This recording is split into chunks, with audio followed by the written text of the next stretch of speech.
The Little Red Hen. A little red hen lived in a barnyard. She spent almost all of her time walking about the barnyard in her pickety-peckety fashion, scratching everywhere for worms. She dearly loved fat, delicious worms and felt they were absolutely necessary to the health of her children.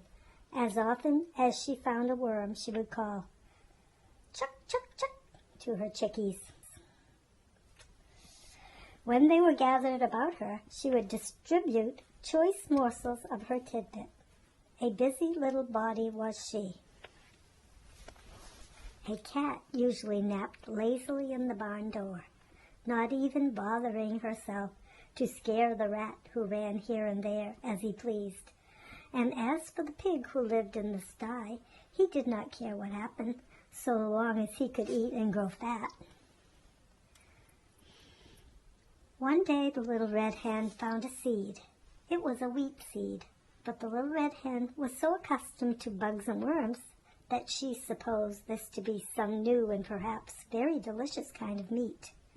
She bit it gently and found that it resembled a worm in no way whatsoever as to taste, although because it was long and slender, a little red hen might easily be fooled by its appearance. Carrying it about, she made many inquiries as to what it might be. She found it was a wheat seed, and that, if planted, it would grow up, and when ripe it could be made into flour, and then into bread. When she discovered that, she knew it ought to be planted. She was so busy hunting food for herself and her family that, naturally, she thought she ought not to take the time to plant it. So she thought of the pig, upon whom time must hang heavily, and of the cat who had nothing to do, and of the great fat rat with his idle hours, and she called loudly, "Who will plant the seed?" But the pig said, "Not I," and the cat said, "Not I," and the rat said, "Not I." "Well then," said the little red hen, "I will," and she did. Then she went on with her daily duties through the long summer days, scratching for worms and feeding her chicks, while the pig grew fat, and the cat grew fat, and the rat grew fat, and the wheat grew tall and ready for harvest. So one day the little red hen chanced to notice how large the wheat was, and that the grain was ripe.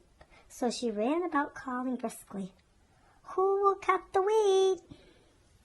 The pig said, "Not I." The cat said, "Not I." And the rat said, "Not I." "Well then," said the little red hen, "I will," and she did. She got the sickle from among the farmer's tools in the barn and proceeded to cut off all the big plant of wheat. On the ground lay the nicely cut wheat, ready to be gathered and threshed, but the newest and yellowest and downiest of Mrs. Hen's chicks set up a peep-peep-peeping in their most vigorous fashion, proclaiming to the world at large, but most particularly to their mother, that she was neglecting them. Poor little red hen, she felt quite bewildered and hardly knew where to turn.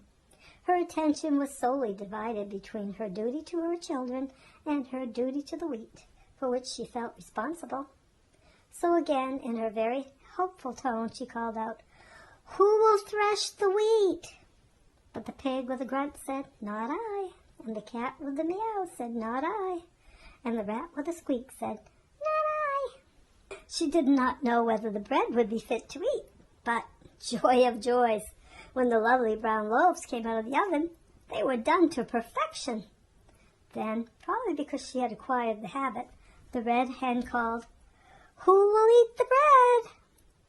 All the animals in the barnyard were watching hungrily and smacking their lips in anticipation, and the pig said, "I will." The cat said, "I will," and the rat said, "I will." But the little red hen said, "No, you won't. I will."